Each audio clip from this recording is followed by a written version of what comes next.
Hi friends, ఈ video మీకు నచ్చినట్లయితే ఒక లైక్ చేయండి ఫ్రెండ్స్. ఈరోజు ఎపిసోడ్లో అయితే ముకుందకి పిండం పెట్టే కార్యక్రమం జరుగుతుంది ఫ్రెండ్స్. ఆ కార్యక్రమంలో ఎన్ని ట్విస్టులు జరిగినాయి అనే విషయాన్ని నేను మీకు ఈ వీడియోలో ఎక్స్ప్లెయిన్ చేసేస్తాను ఫ్రెండ్స్. ఫస్ట్ అయితే కుటుంబ సభ్యులందరూ డిస్కషన్ చేసుకుంటూ ఉంటారు.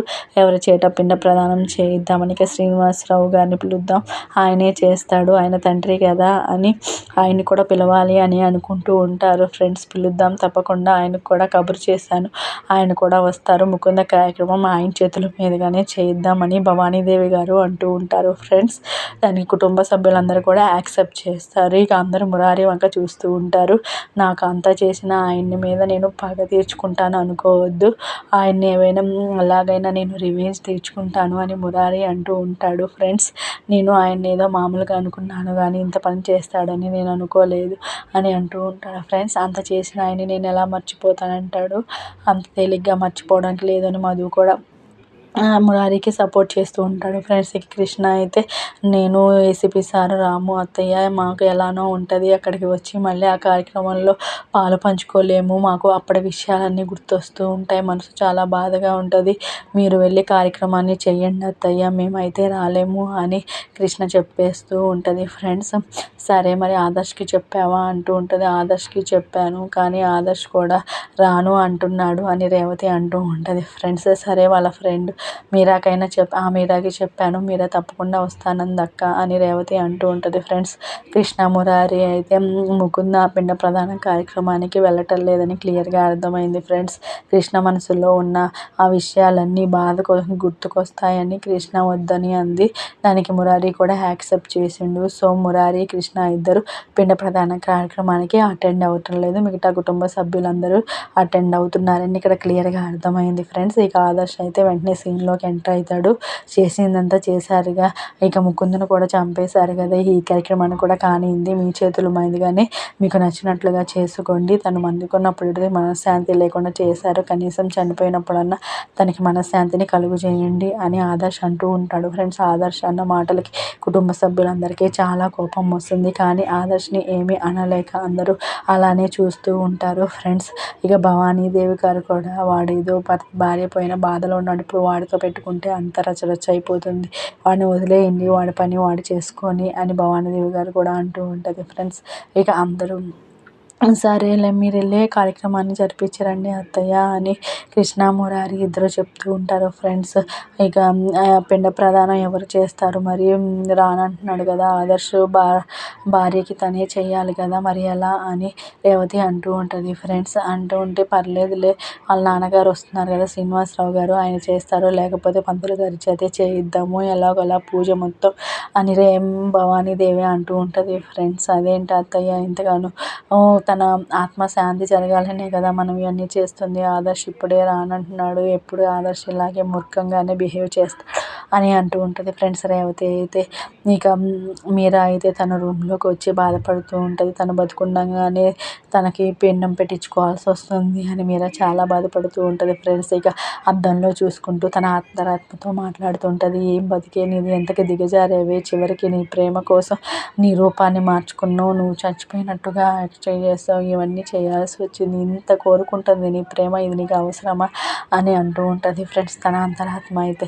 ఇంతవరకు వచ్చావు ధైర్యంగా రూపం మార్చుకున్నావు, అసలు నీకు రూపం మార్చుకునే ప్లాన్ ఎందుకు వచ్చింది, అసలు చనిపోవాలనే ప్లాన్ ఎందుకు వచ్చింది నీ మనసులోకి అర్థం కావటం లేదు, ఇది దేనికి సూచిస్తుందో కూడా అర్థం కావట్లేదు, ఇంకెన్ని అనర్థాలు చూడాలో కూడా నాకైతే అర్థం కావట్లేదు, ఇన్ని చేసి నువ్వేం సాధిస్తావు, ఇలాంటి కుళ్ళు కుతంత్రాలు నీకు మాత్రమే ఎందుకు వస్తాయి, మురారి ప్రేమ కోసం నువ్వు ఇన్ని చేయాలా, ఇన్ని చేస్తే నీకు మురారి ప్రేమ దక్కుతుందా అని అనుకుంటూ ఉంటుంది ఫ్రెండ్స్. తప్పకుండా నువ్వు చేసేదాన్ని సాధిస్తావు మళ్ళీ తన ఏం చెప్తుంది ఫ్రెండ్స్. ఈలోపు కుటుంబ సభ్యులందరూ పిండ ప్రధాన కార్యక్రమానికి అటెండ్ అవుతారు ఫ్రెండ్స్. ఇక శ్రీనివాసరావు కూడా బైక్ మీద వస్తూ ఉంటారు.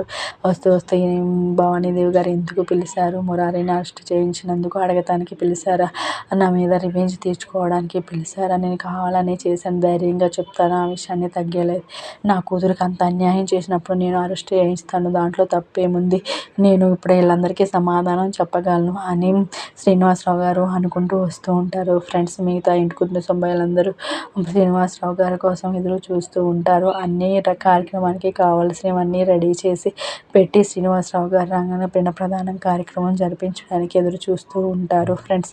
ఇక శ్రీనివాసరావు గారు అయితే అనుమానంగానే వస్తూ ఉంటారు. ఇప్పుడు నన్ను అందరూ ఏం చేస్తారో నిలదీస్తారా ఏంటి అని అందరూ ఆశ్చర్యపోతూ ఉంటారు ఫ్రెండ్స్. ఒక పక్క ముకుంద ఫోటోకి దండ వేసేసి ముకుంద పిండ ప్రదానం చేయడానికి అన్ని కార్యక్రమాలు రెడీ చేస్తారు. అయితే శ్రీనివాసరావు గారు అయితే పిండ ప్రదానం కార్యక్రమం గురించి ఆయనకి తెలియదు.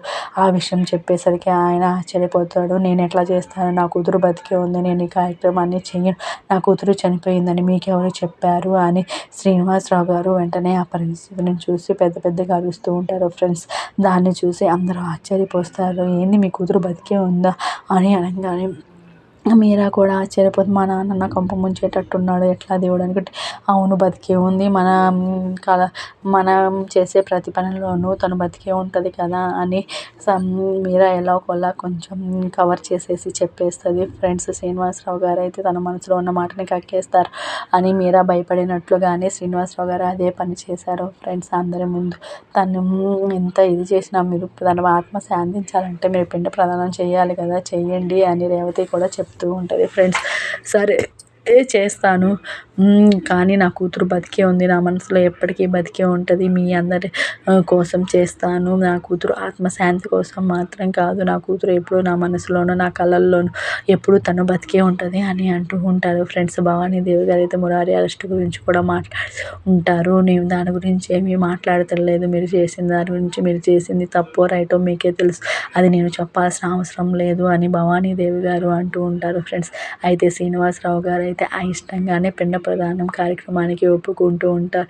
ఇక మీరా కూడా సైగ చేసి చెప్పడంతో నాన్న ఒప్పుకోండి లేకపోతే అందరి ముందు నిజం తెలిసిపోయింది అని మీరా దగ్గరకు తీసుకుని వాళ్ళ నాన్నకు చెప్తూ ఉంటుంది ఫ్రెండ్స్. ఇక ఆ విషయాన్ని తీసుకుని శ్రీనివాసరావు గారు అయితే పిండ ప్రదానం కార్యక్రమం చేయడానికి ఒప్పుకుంటారు ఫ్రెండ్స్.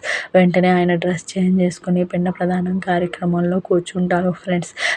కూతురు బతికుండగానే పిండాలు పెట్టాల్సి వస్తుంది, ఇదేం కర్మరా నాకు, దీని ప్రేమ కోసం నా చావుకు వస్తుంది అని శ్రీనివాసరావు గారు అనుకుంటూ ఉంటారు ఫ్రెండ్స్. మనశ్శాంతి లేకుండా చేస్తుంది అని అనుకుంటే కార్యక్రమాన్ని జరిపిస్తూ ఉంటారు ఫ్రెండ్స్. ఇక పిండ ప్రదానం కార్యక్రమంలో పంతులు గారు చేయవలసిన కార్యక్రమాలన్నింటినీ శ్రీనివాసరావు గారి చేత చేయిస్తూ ఉంటారు. నిజంగా ఇలాంటి ఒక దుస్థితి ఏ తండ్రికి రాకూడదు కదా ఫ్రెండ్స్. కూతురు బతికుండగానే కూతురు ముందే తన కూతురు చనిపోయినట్టుగా పిండ ప్రదానం కార్యక్రమం చేయాల్సి వస్తుంది. ఇలాంటి ఒక దుస్థితి శ్రీనివాసరావు గారు వచ్చినందుకు నేను చాలా బాధపడుతున్నాను ఫ్రెండ్స్. మీకేమనిపిస్తుందో నాకు కమెంట్స్ రూపంలో తెలియజేయండి ఫ్రెండ్స్. అయితే పిండాన్ని అక్కడ పెట్టగా కాకులు ముట్టలేదు పిండాన్ని అని అంటారు. అయితే తను చేసిన పనులు అలా ఉన్నాయి బతికున్నప్పుడు, అందుకే ఒక కాయ కూడా వచ్చి ముట్టలేదు అని అంటూ ఉంటారు ఫ్రెండ్స్. సరే పంతులు గారు ఇప్పుడు ఏం చేయాలి అంటే, తీరని కోరిక ఏదైనా ఉంటే అలా కాకులు ముట్టవమ్మా అని అంటారు. తను కోరుకున్న కోరిక ఎప్పటికీ తీరదులేండి, దాన్ని వదిలేయండి అని అంటూ ఉంటారు ఫ్రెండ్స్. మధు కూడా అదే మాటని అంటాడు. ఇక సరే అక్కడ ఉన్న పిండాలను తీసుకుని వెళ్ళి పారే నీటిలో వదిలేద్దాము, అప్పుడైతే అవి కనీసం అక్కడ ఉన్న జీవులన్నా తింటాయి అని చెప్పి పంతులు గారు చెప్పడంతో అక్కడ ఉన్న పిండాలను తీసుకుని వెళ్ళి నదిలో వదిలేస్తూ ఉంటారు ఫ్రెండ్స్. వదిలేసి దేవుడికి దండం పెట్టుకొని తన ఆత్మ శాంతించాలని కోరుకుంటూ ఉంటారు ఫ్రెండ్స్. ఇక ఇంటి దగ్గర ఆదర్శ్ అయితే ముకుంద ఫోటోని చూస్తూ చాలా బాధపడుతూ ఉంటాడు ఫ్రెండ్స్. ముకుంద లేదు, ముకుంద తన ప్రేమను చూపించే విధంలోనే వెళ్ళిపోయింది అని చాలా బాధపడుతూ ఉంటాడు ఫ్రెండ్స్. ఇక మీరా కూడా వాళ్ళ నాన్న హగ్ చేసుకుని బాధపడుతూ ఉంటుంది ఫ్రెండ్స్. నా కూతురు పోయినా నా కూతురుని నీలో చూసుకుంటున్నానమ్మా, మీరా బాధపడకు అని వాళ్ళ నాన్న అంటూ ఉంటాడు ఫ్రెండ్స్. ఫస్ట్ వాళ్ళ నాన్న అయితే అసహించుకుంటాడు, తర్వాత ముకుంద రిక్వెస్ట్ చేసేసరికి వాళ్ళ నాన్న దగ్గర తీసుకుని ఓదారుస్తూ ఉంటాడు. బాధపడకమ్మా, నా కూతురిని నీలోనే చూసుకుంటాను అని అంటాడు. ఇక దాని నుంచి ముకుందకి కొత్త ఐడియాస్ మీరాకి కొత్త ఐడియా వచ్చింది ఫ్రెండ్స్. తన కూతుర్ని నాలో చూసుకుంటున్నాడు అనే దాని నుంచి ఏదో నాటకం చేయవచ్చు అని ముకుంద ప్లాన్ చేస్తూ ఉంటుంది ఫ్రెండ్స్. అది ఏంటి అనేది మనం నెక్స్ట్ ఎపిసోడ్లో చూద్దాం ఫ్రెండ్స్. ఈరోజు అయితే నెక్స్ట్ డే ప్రోమో వచ్చేస్తుంది ఫ్రెండ్స్. నిన్న వచ్చిన ప్రోమోనే ఈ రోజులో వచ్చింది ఫ్రెండ్స్. ఈ వీడియో మీకు నచ్చినట్లయితే ఒక లైక్ చేయండి ఫ్రెండ్స్. మళ్ళీ రేపటి ఎపిసోడ్లో ఏం జరిగింది అనే విషయాన్ని డిస్కస్ చేసుకుందాము ఫ్రెండ్స్. మీరా ముకుందగా ఒప్పుకున్నట్లుగా అందరూ యాక్సెప్ట్ చేసినట్లుగా చూపిస్తూ ఉన్నారు ఫ్రెండ్స్. Bye bye.